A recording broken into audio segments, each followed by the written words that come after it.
all, all that nursing is, and our vision of its fullest potential. As I was noting our time together today, I wanted to share the three fundamental principles upon which our school was founded, and I'm very privileged to serve as Dean of the School of Nursing. The reason I wanted to share them is it is our 115th birthday at this time. And these principles not only permeate 115 years of our school, but they seem so fitting to the wonderful work the Children's HeartLink does. And so for us, we feel very integral and supportive of the wonderful work of Children's HeartLink, all the nurses and the interprofessional persons that work together. We all recognize the worth of human life, commit to conserving human health and providing for social justice. So when I reflect then on Children's HeartLink, every child deserves a heart. I'm an ICU nurse, cardiac ICU nurse, and I worked with adults. I didn't really think I'd be safe with the little children. And so I always hold the wonderful vision and the work of Children's HeartLink and the work that all of you do. So I want to thank you for choosing nursing. Our communities and societies need you. As Fisk was saying, we're all well aware, no matter where we are in the world, no matter what location we're in, and no matter the people that we serve, we have a dire nursing shortage, local to global. So deeply thank you for choosing nursing, and that emphasizes for each one of us and those that are interprofessional partners, our work of continuing to build nursing and knowing, frankly, that we can only do it together. As we move into this wonderful 1 hour together, I want to reaffirm that nursing is a verb. When we think of all the other health professionals, you'll notice none of them say ing, the action. Nursing is the only one. It is a verb. It's about our action, just as leadership is a verb. And I want to affirm that, as I know others will share, that we are all leaders. So thank you for choosing nursing. We know that all of our communities and societies need you. And I'd like to start with these points. The first is purpose. You and I have purpose. You matter. You have impact. We all matter together. It's kind of like the I am, and therefore we are. So we celebrate community because we first know we matter and we honor ourselves as unique.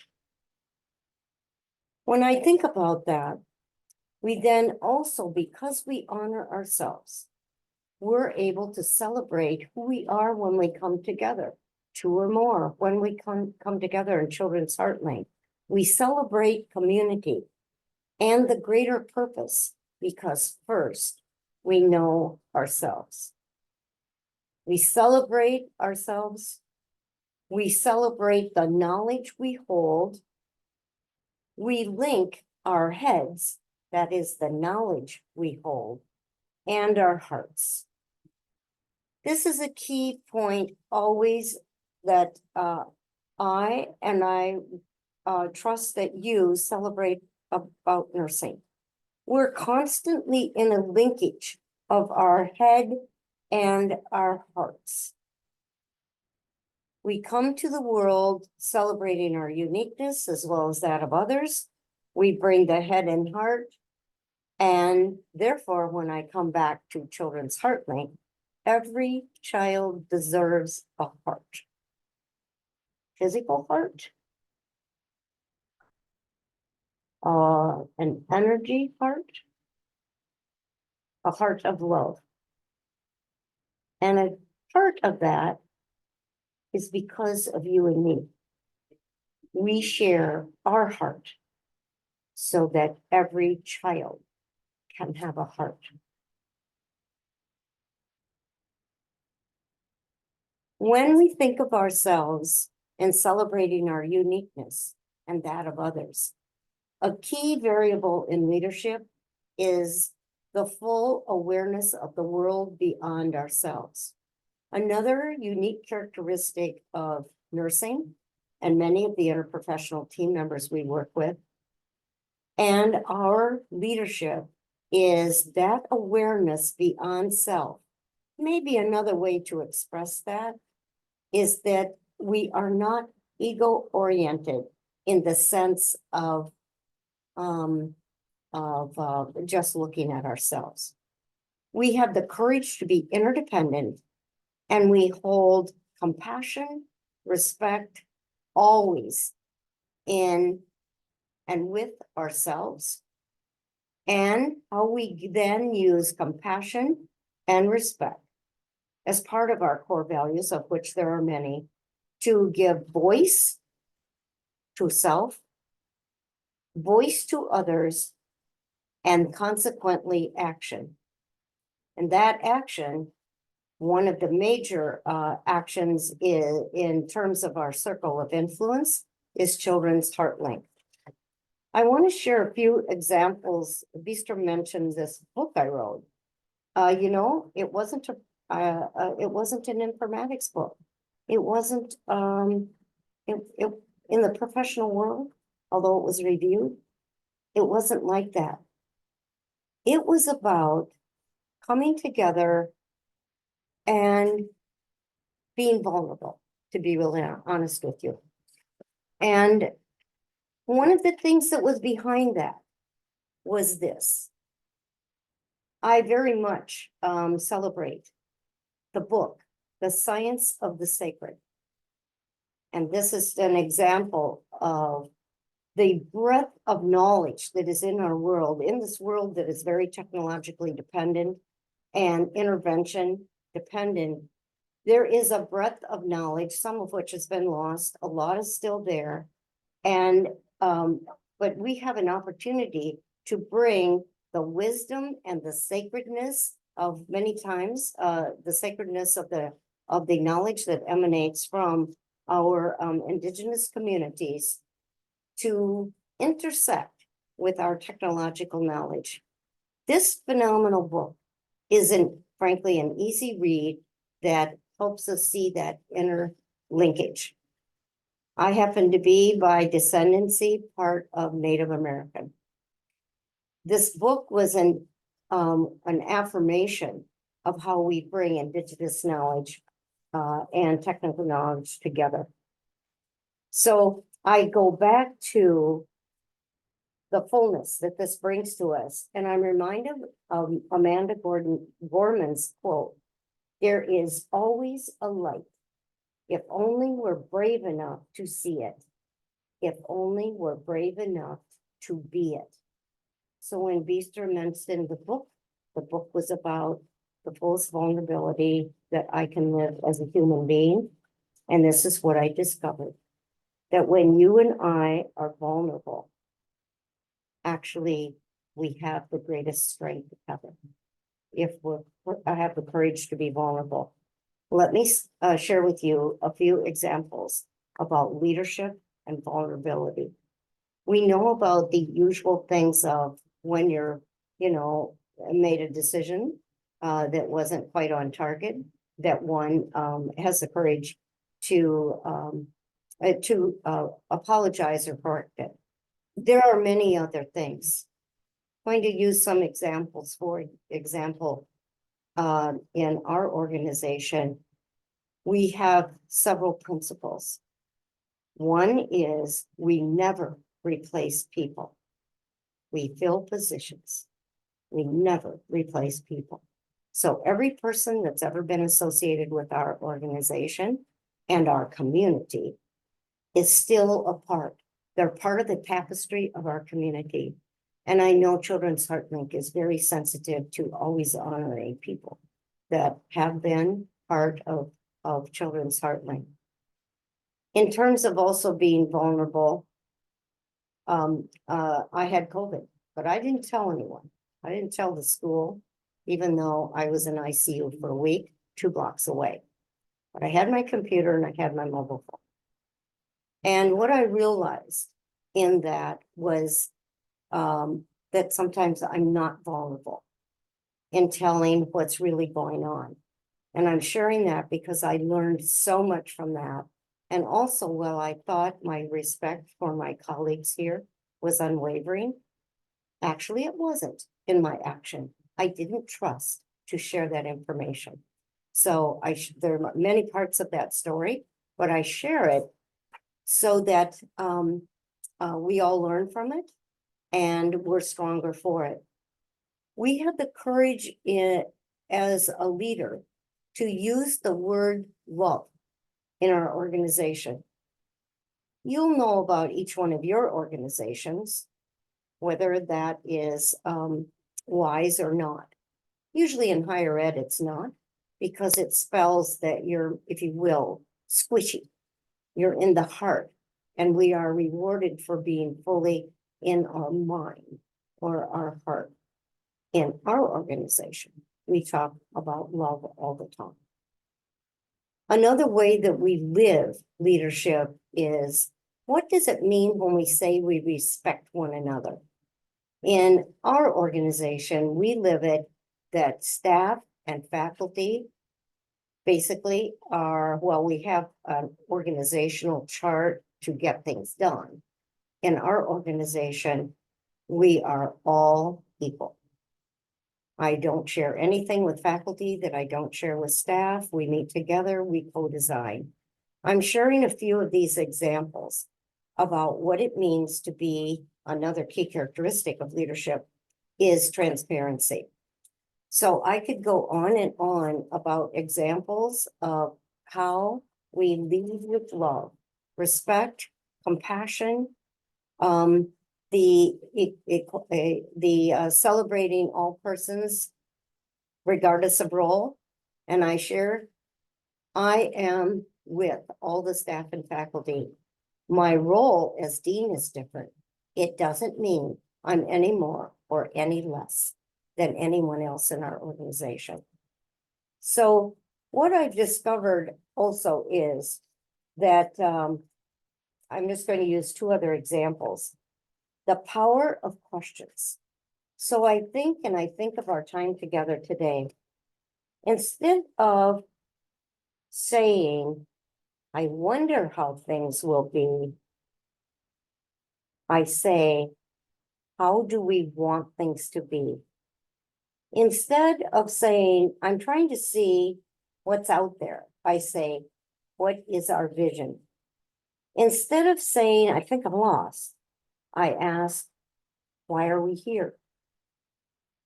Instead of saying, I'm full to the brim, I ask, what am I learning?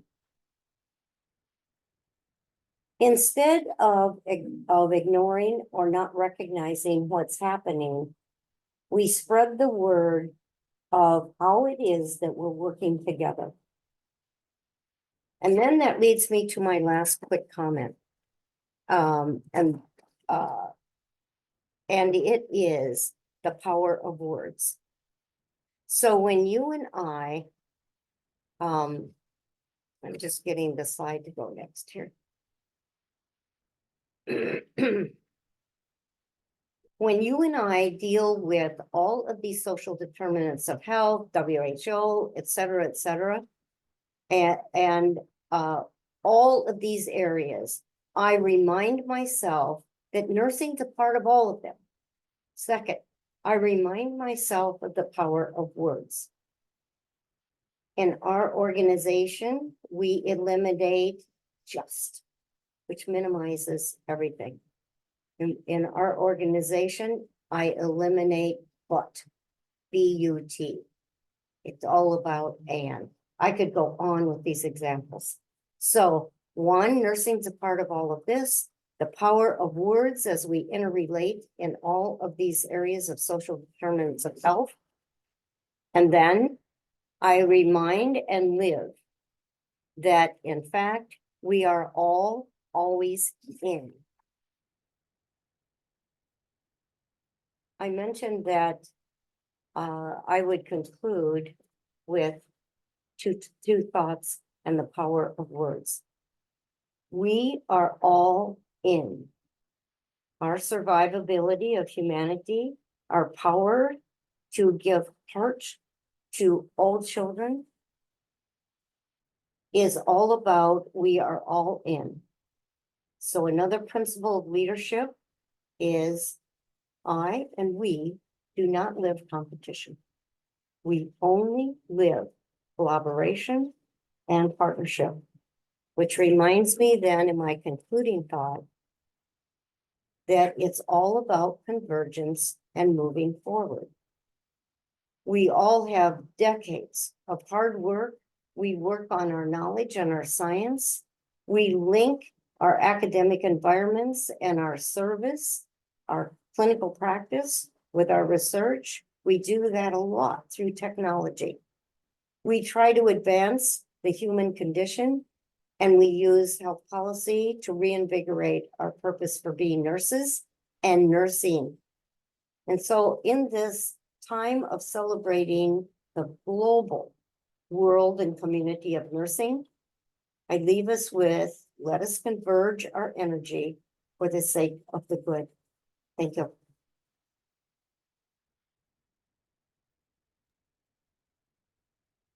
Thank you so much, Connie. I think this was wonderful and inspiring. And probably people are thinking, okay, this is such high level. How do we bring this down to pediatric cardiac nursing? And I think there's some incredible principles that you outlined here. You talked about learning from personal experience and sharing personal experience as a leader, respecting others. And I think that was consistent through everything you said. Talking about equity across, I would say, a multidisciplinary team. That's something we encounter constantly. Nurses are not seen as equal partners. Curiosity, and I think that you will hear from the next two examples of what curiosity it takes when you ask a question, when you see a problem. I'm curious how we can change that. I think Bruna's example is perfect for that. And of course, interrelatedness and collaboration. So thank you so much for your inspiring thoughts. I will next give the floor to Dr. Anna Fisk, who is the clinical coordinator of cardiovascular intensive care unit at Boston Children's Hospital. Anna has 35 years of pediatric cardiac intensive care nursing experience. She's seen a lot of changes, I think, in this field. She has an interest in both education and research, and I've worked with Anna personally, I think for something like over 10 years. She received her PhD in nursing research at the Medical University of South Carolina, and at Boston Children's Hospital, she co-chairs the Heart Center Quality Committee and is a member of the Nursing Scientific Review, as well as chair of the Quality Improvement Committee and Adverse Event Reporting. She is also a board member of the Pediatric Cardiac Intensive Care Society, and of course, a longtime Children's HeartLink volunteer and partner and an incredible mentor to nurses. So Anna will share some of her experience of working with nurses in India. Anna, the floor is yours. Thanks so much. Thank you for the invitation. So today we're going to talk a little bit about mentoring nursing leadership. There we go. My objective is to describe what nursing leadership is, discuss the importance of leadership development, and how to mentor nursing leadership. When we think of leadership, we often think of this dictionary definition that it is an office or a position or the capacity to lead or the instance of leading. But I'd like to think of it more as a verb, as Connie mentioned, that leadership is an action. One of my mentors, Dr. Patricia Hickey, has visited the last day of orientation of every orientation group that I've seen in the 25 years I've been at Boston Children's. and she tells them that they are a leader. They are just finishing their orientation and they are a leader. And we are a leader. As a nurse, we're leading. It's whether we're teaching families, showing a newer nurse how to change a central line dressing, or sharing our concerns with our medical team, we're leading. This illustration is one example of how to represent the components of nursing leadership. When we empower people, we teach them how to do something for themselves. I had an experience of a study that I did with families on their experience in the ICU. And a mother told me how she saw her nurse discuss with the team her concerns about her child's fluid balance. And that taught her that she could speak up if she had concerns. We can inspire a new nurse when we show them how to take care of a patient post-operatively. We lead change every day by being an example when we do simple things like hand hygiene or follow sterile procedure. And sometimes sharing a vision can seem something that someone in only a formal leadership position could do. But I would argue that we do this every day when we advocate for our patients or question whether there's a better way to do something. To foster leadership, you have to listen, and then listen, and then listen some more, because that's how you're going to learn. Another mentor of mine, Dr. Jean Connor, always says the truth is at the bedside. When you go to the team members that are caring for patients, you learn what is working, you hear about the barriers, and you listen to possible solutions. Since these team members are at the point of care, they're in the best position to offer ideas that can improve outcomes for our patients, their families, and our teams. When we mentor a nursing leader, it's vital to communicate and listen, as we just talked about, but we also want to help them learn and develop their leadership skills. We want to share our experiences, what worked in our career, what didn't work, and then offer suggestions or another idea. But we also need to encourage decision-making. It is much easier and much more comfortable for a novice leader to defer to the more experienced leader. And what we need to do is empower them to make decisions and then support them. Even if this isn't the decision you would have made, support them and let them know that you fully are behind them as they're making decisions. And be a role model. Promote input from all members of the team.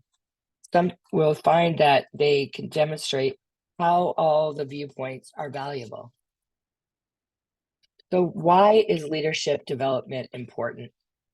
We talked about this a little bit, but the WHO reports that there's 28 million nurses currently, with a deficit of 5.9 million. There's the biggest gaps in Africa, Southeast Asia, Eastern Mediterranean, and some countries of Latin America. The impact of turnover is that there's adverse events in patient outcomes. There's medication errors, medical errors, falls, unplanned removals of lines and tubes, and it affects a unit's ability to effectively and competently staff their unit. The research has shown that the first year nurse turnover rate ranges anywhere from 15 to 44%. And the reason that they leave is from burnout, stress, overwhelmed with learning needs. And we also have the issue of nurse retirement, nurses leaving the profession, and decreased enrollment in our nursing schools. And often in low and middle income countries, there's a decreased pay scale and a limited ability to advance education and practice. And there's also limited didactic education, as Vistra mentioned when we began. When we look at this slide, it's looking at the map of healthcare workers throughout the world. And it's saying when there is a cut point of 50 workers per 10,000 people, that's considered a healthcare shortage. And all the colors that are in that red, pink scale are areas that can be considered to be having a healthcare worker shortage. And you can see it's disproportionately prevalent in lower and lower middle income countries. So why do we care about leadership empowerment? We know that empowered nurses that are empowered to make decisions, to speak up, to say, why don't we do this differently, are highly motivated, and it leads to improved outcomes for our patients. We know that powerless nurses are less effective. They have decreased job satisfaction, increased prevalence of burnout, and depersonalization. And that is when a nurse becomes distant or indifferent to their work because the amount of powerlessness has made them not feel like they have a role in that institution. And why should nurses lead? Why should we develop leadership? The nurse at the bedside has the closest proximity to the patient. They're doing continuous assessment and have a unique perspective of the needs of our patients. Nursing has been shown to be the most trusted profession year after year in worldwide survey. And as a trusted member of the healthcare team, we are qualified to lead and affect change. These are examples of nurse-led research that was both proposed and conducted by nurses to improve the care of our patient or to represent how we do nursing. So we can do it. We just need to teach ourselves how. And so that means we need to mentor nursing leadership. For me, I believe that leadership's important. And if everybody's a leader, then we have to mentor it. And this is my story of mentorship. In 2016, I was asked to speak at the International Quality Improvement Collaborative Regional Learning Session that was in Kochi, India. IQIC was launched by Boston Children's in 2008 with the goal of guiding quality improvement efforts and reducing mortality. And currently there's more than 70 sites in 25 countries. And so when I was there, someone asked me, how would I teach a hands-on skills session to a large group of nurses in a big conference? So I gave my ideas based on my previous experiences, planning and presenting conferences, as well as my experience as an educator. And we discussed the needs of the Indian nurses that were attending the Pediatric Cardiac Society of India conference. The Pediatric Cardiac Society of India was established in 1999. It's primarily physicians at that time, cardiologists, cardiac surgeons, anesthesiologists. But over time, some of the other interprofessionals were able to join and attend. It's an annual conference. It's in different cities each year. So you have the opportunity to invite more people around the country to attend. And there is a nursing track that's been sponsored by Children's HeartLink. And this photo is last year at the 10th anniversary of the nursing track. So how do we plan a nursing track? First, we had to establish a scientific committee. It takes lots of planning, and we had representatives from different centers, both geographical locations, as well as public or private hospitals. And there's always a representative from the host hospital in whatever city the conference is in. We have to collaborate with the organizing committee for the conference and figure out what rooms we have, how much room we have, where we're going to be, and some of the time slots that we have to fit our presentations into. But then we have to plan. What are the learning needs? And this is where I, as I'm trying to mentor, just need to listen. What are the learning needs of the nurses that are going to attend? If we're in a different part of the country this year, do they have different learning needs than what we did last year? Or is this something universal that they would like to repeat because those nurses need to hear it? Who will speak? This is often inviting novice speakers and mentoring them to say that they can do it. They know their patients. They know this material. What are our decisions for hands-on learning? What kind of things are important that we want to be able to walk somebody through and be able to do? And then we collaborate with industry when we do things like ventilator or skincare or nutrition or pacemakers. And then we have a call for abstracts for our scientific poster session. Since many of the nurses have never been able to present a poster or write a scientific abstract, then we needed to make sure that we gave them some educational material so they knew how to do it. So we made a little slideshow that talked about writing and presenting a successful poster abstract.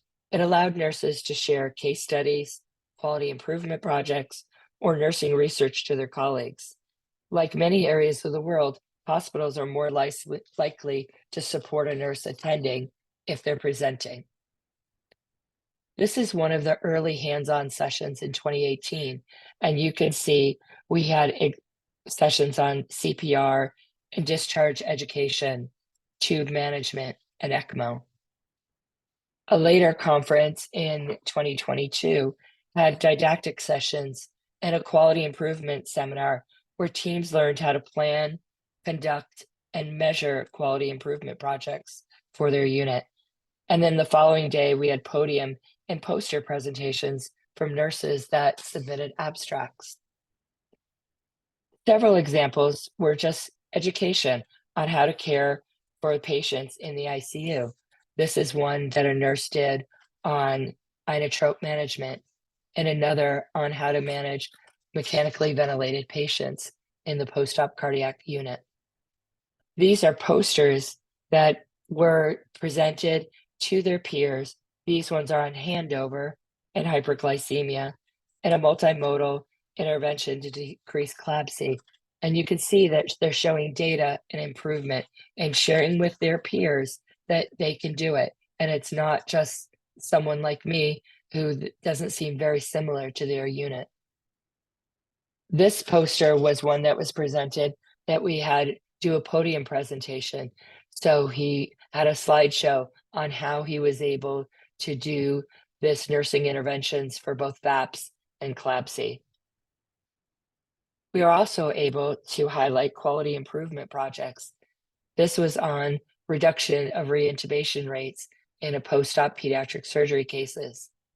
She was able to share her key driver diagram and how they were able to make a program and then demonstrate their success.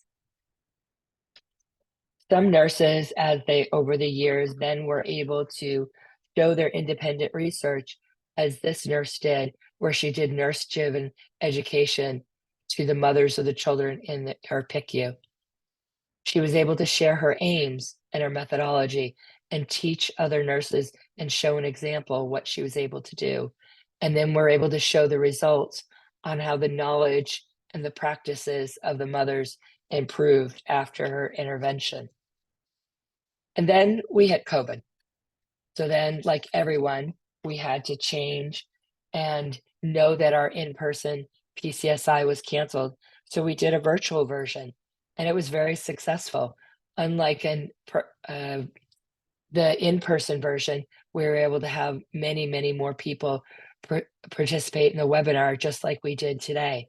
We had questions where they could answer and do polls and participate. And we ended up having 4 of these sessions where we could teach nurses and keep their education and their engagement while we were all going through something that was just so different than something we'd ever lived through. These are some examples of education and getting nurses to show their leadership. This first one is some nurses doing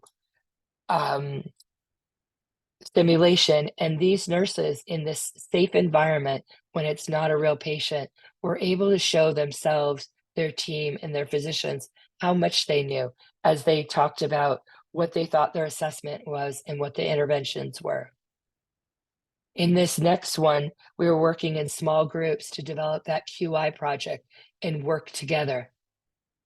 Here, nurses were teaching one another discharge education and practicing so that they could then do it with their patients and families.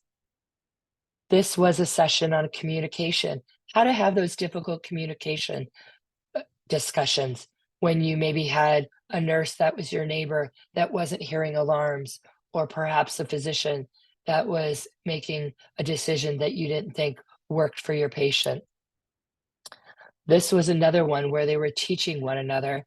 And then the last one was a member of our scientific committee that has demonstrated leadership and was asked to speak at the World Congress of Pediatric Cardiology and Cardiac Surgery.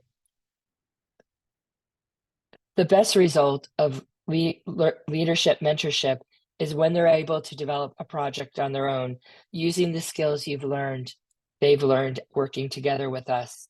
In 2017, this team developed and successfully held their first critical care nursing congress. They had interprofessional collaboration, nursing speakers from several units. And again, they did a hands-on skills session for hundreds of nurses that attended the session. And we were happy to be invited to celebrate in their success. So in conclusion, all members of the healthcare team are leaders. Leadership development is important to promote empowerment, decrease turnover, and improve outcomes. And it's vital for existing leaders to mentor others, to avoid that leadership hierarchy that tells someone, I can't do it, I'll wait for my boss to do it or my senior nurse to do it. We're all leaders, and we all have the ability to influence the care of our patients, our families, and ourselves as nursing professionals. Thank you. Thank you so much, Anna. This was wonderful to see a little bit lower level perspective at a national level, how you work with a society to actually develop leadership and encourage people to become leaders. Because I think we have one question in the Q&A that is asking us exactly that. How do we help people get out of their comfort zones? And it's not easy, but I think you've demonstrated that through mentoring, that is what you do. You just have to continuously listen and mentor people to do it. We'll leave time for Q&A later. And so next I want to invite Bruna Cury Borim, who is the nursing coordinator at CardioPedBrazil at Hospital de Criança e Maternidade and São José do Rio Preto in Brazil. Her work focuses on education and training of new and current nursing staff. She is also contributing to continuing education. She manages the global partnerships at her hospital and all the data collection and quality improvement programs at the Pediatric Cardiac Program there. So Bruna will speak from a little bit even lower level than this. How do you implement, how do you develop leadership opportunities at the hospital level? So Bruna, please, we'd love to hear from you. Yes. Hello, everyone. Thank you so much for this opportunity to speak about something that I'm so passionate about, which is nursing leadership and empowerment. I have no conflict of interest. I'd like to start off, again, talking about the importance of nursing leadership and making sure that we understand that nursing leadership shape quality of care through knowledge and innovation. We spearhead initiatives to improve patient care and outcomes, and we serve as a catalyst for patient advocacy and policy changes. And in low and middle income countries, we have our limited resources, and that calls for strong nursing leadership skills. And our key challenges include inaccessible educational opportunities, underqualified professionals, limited equipment and technology, human resources as a low priority, inadequate nurse-to-patient ratios and salaries and high turnover and so on.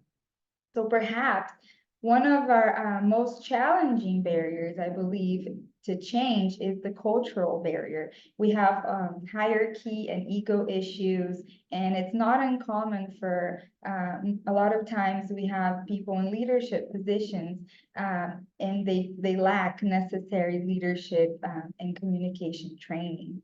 So the challenges are also related to multidisciplinary team engagement, and also we know that the new generation of healthcare professionals also have their difficulties as well. So I felt really honored to be called here to present a little bit of my story as an example of nursing leadership pathway, and what was I able to make a visible impact. And I recognized that my pathway was filled with opportunities, and in which a lot of times I accepted the challenges, and I can see I had courage to change what was necessary in order to accomplish great markers, but always as a team.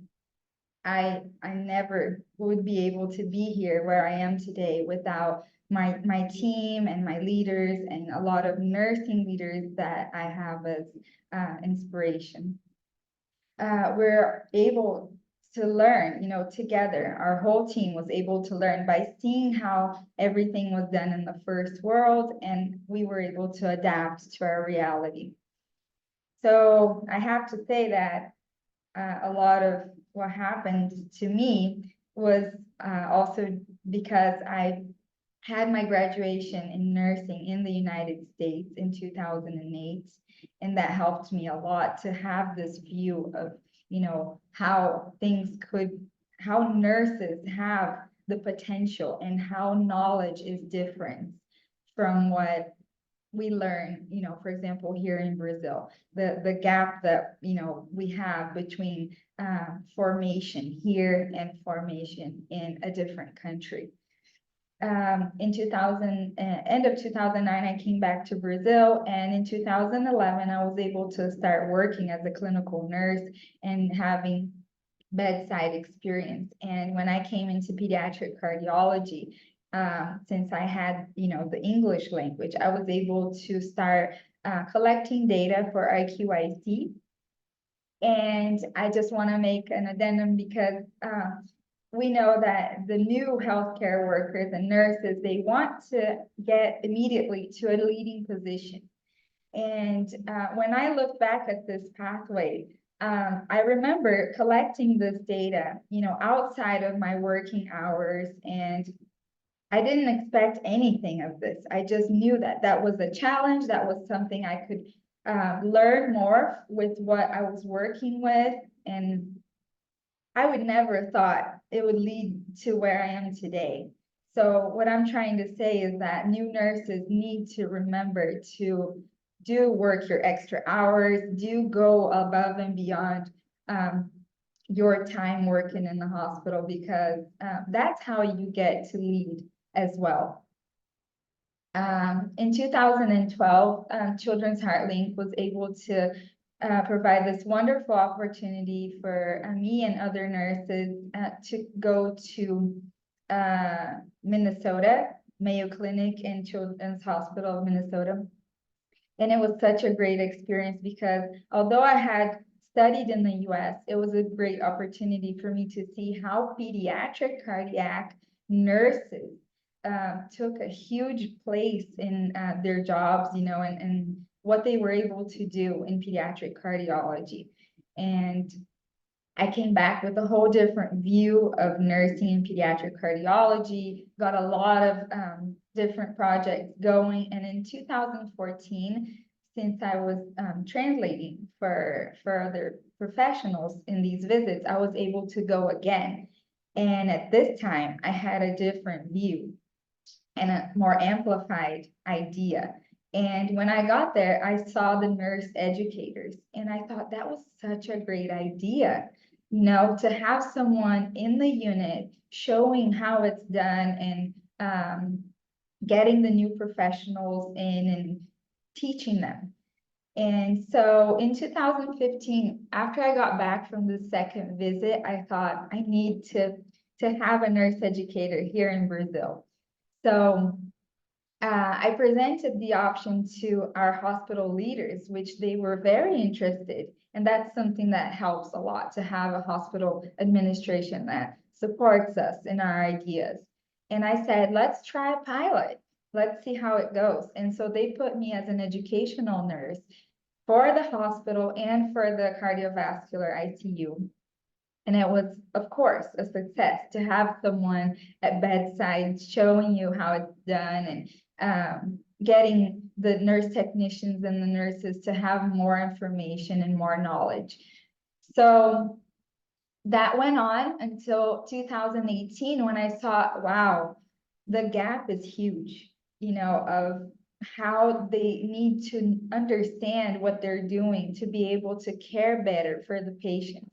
So I thought, why not to create a postgraduate nursing course, and something that was, more intense.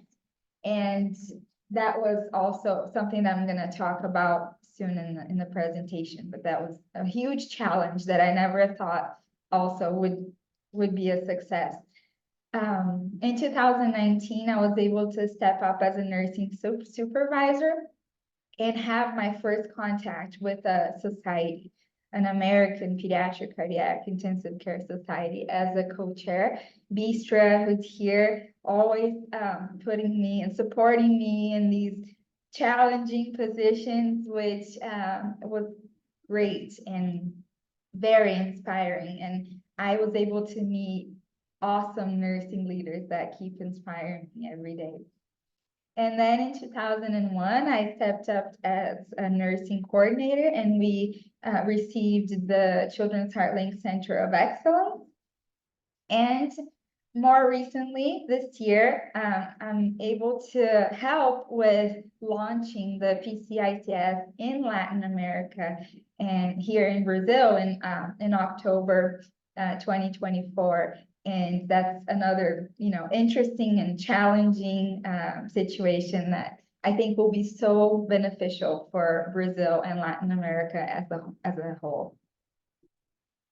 So as I was working on this talk, I brainstormed on what I thought a nurse should have or should achieve in order to be successful within a pathway to leadership. And of course, no one in the beginning will have all of these characteristics, skills, and opportunities in the environment, but I don't have all of these either, just to make sure everyone knows. But it's important to have a mindset of growth, to want and to believe that we can be better every day, in spite of the challenges that we face. And with that, we can inspire other professionals to help us in this journey. So it's important to know, to be able to teach, to have the will and the courage to make important changes, to be resilient, because things never go the way we plan, and sometimes they go even better.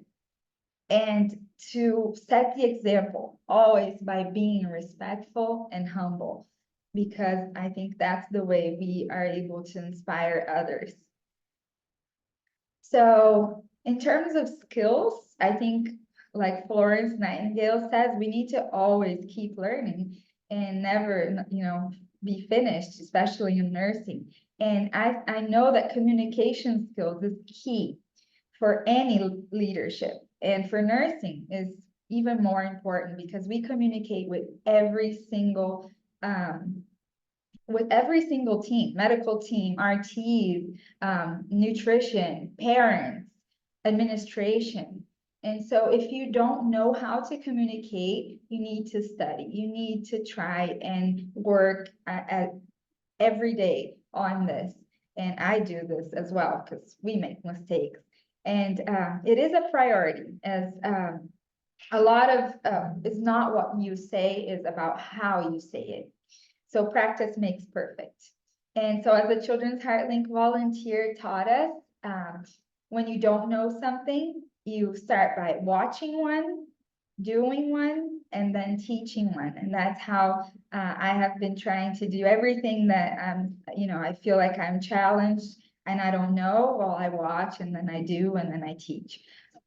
And organization, it's something that's very important, especially when we started going to these Children's HeartLink visits, and we've seen all these amazing things that we wanted to change and bring back to our reality. I started having to really be organized, to have meetings and set priorities and what we really needed to accomplish first. And as a team, we would meet every week to check back and see what was already done. So have this organization, set your priorities daily, weekly, and long-term. And always value who you work with, and work as a team. And I strongly believe that a good leader needs to ask their team's opinion and give them feedback on what they ask you to help with, and be available as much as possible. And that's something I really need to work on still, is to be available more often, because we get into all these projects and we forget the value of being available and being seen at bedside by the team. So it's very important to know your quality improvement tools. They helped us so much to achieve and manage our results in such an organized and standardized way, to empower our team, and don't be a centralized leader. Like Anna said, give important tasks to people, hold them accountable for them. That makes them feel good, that makes them feel important. Trust who you gave the task to, and of course, coordinate if they need help. Check back to see how that went, and don't forget to congratulate even the smallest successes that you have, and work with them to improve if they didn't go as well as you expected. So for low and middle income countries, I had to put this in here because it is something that it's really important to know English. I think I'm talking about, the pathway that you're seeing, and I think that knowing English made such a huge difference. Of course, it was like a gateway to new and innovative evidence-based practice, to participate in articles and lectures and societies and meetings and congresses, allowing me to show the wonderful work that my team has accomplished, and to empower other nurses in low and middle income countries as well around the world. And of course, the environment that you work in can strongly impact your leadership. In low and middle income countries, as I mentioned, there are challenges that we face. And so data is our ally to be able to change what we need in order to improve our results. So as an example, in 2020, our team was still struggling with staffing and nurse to patient ratio. We were able to expand significantly the quantity of nurses because we used the nursing activity score to demonstrate to our hospital administration the complexity of our patients in comparison to other types of patients, for example, in the neonatal unit or in the pediatric, the pediatric ICU. So that was all driven by our conviction of the complexity of our patients. So have the courage to pilot these innovative projects and initiatives. And also stand in the shoulders of great leaders who inspire and empower you, who value your work as a nurse.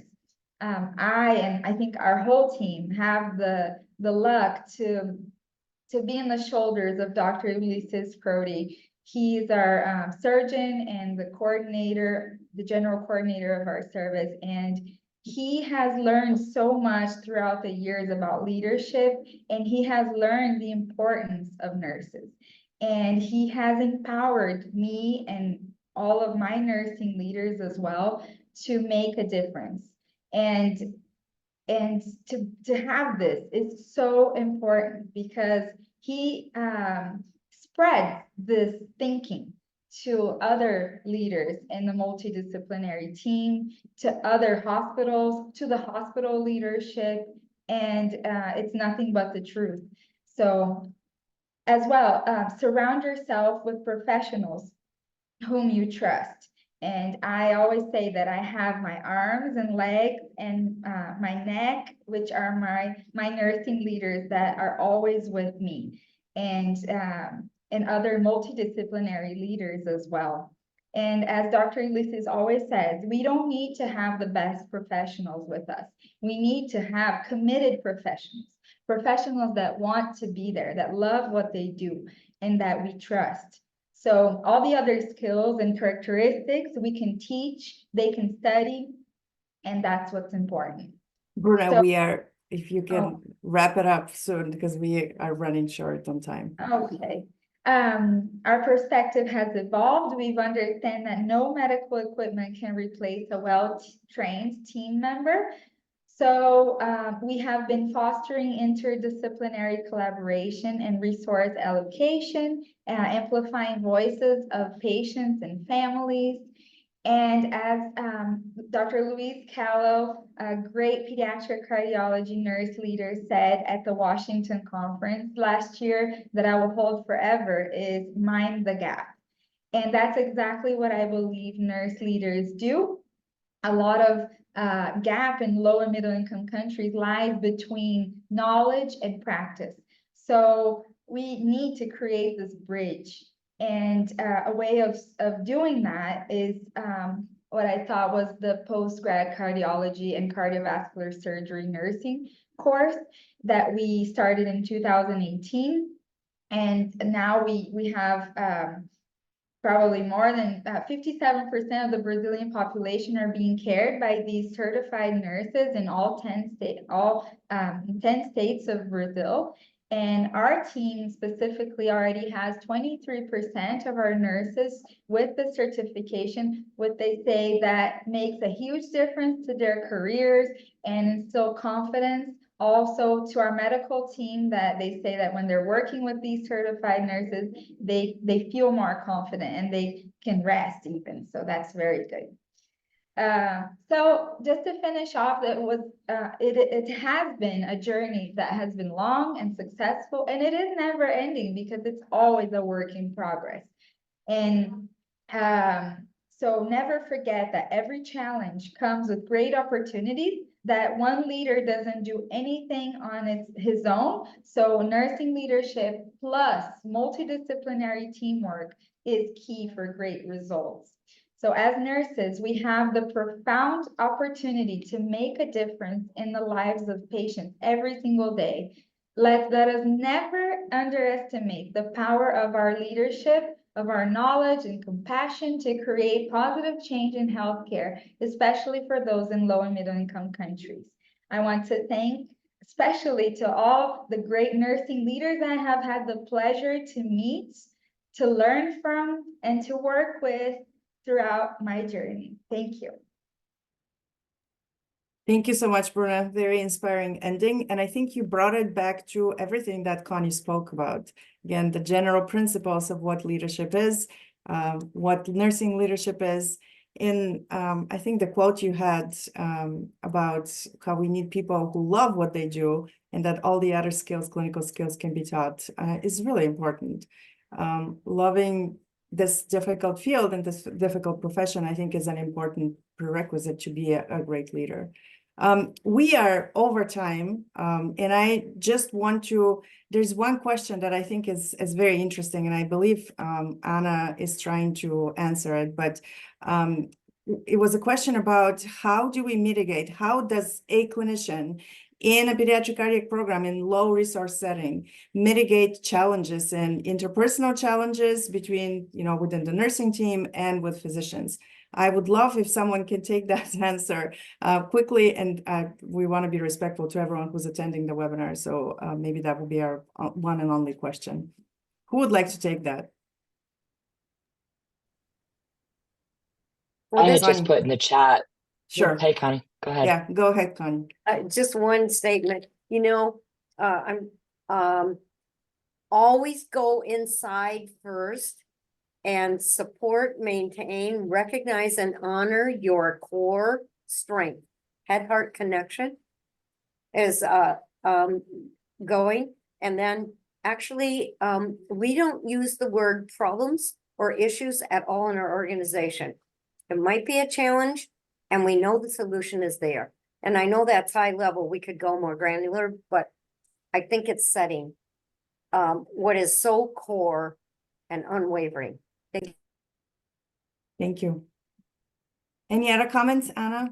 Do you want to share? I had just put that when you involve nurses in the decision making, when they are part of the decision and not the people carrying them out, you model for other clinicians how they're part of the interdisciplinary team. They're a member of the team, they're important, and that modeling does a lot. If you sort of see someone misbehave and you just kind of tell the nurse later, oh, don't worry about it, but you don't model to that person, this is not acceptable. Go ahead, Anna, tell me what you were thinking. Let her finish. What are your thoughts? All those kind of things. That goes a long way.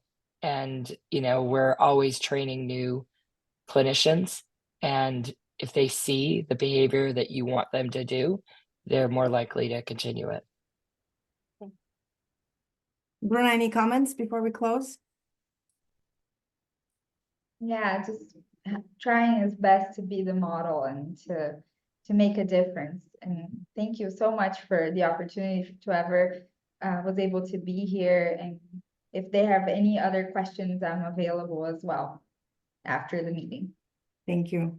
Thank you so much for all you do. Clearly, we have a big gap. I would keep the number of 5.9 million nurses globally gap needed. I would also like to point out that the majority of that is in low and middle income countries, like the countries we described here, India and Brazil, and many, many others.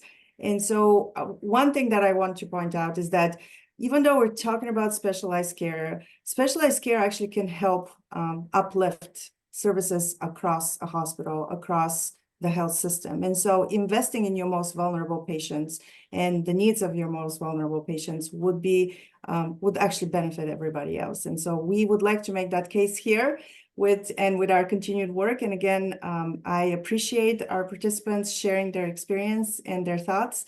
Thank you very much for all being here, and we'll close that for today. Happy International Nurses Day. Bye-bye. You. Thank you, everyone. Thank you.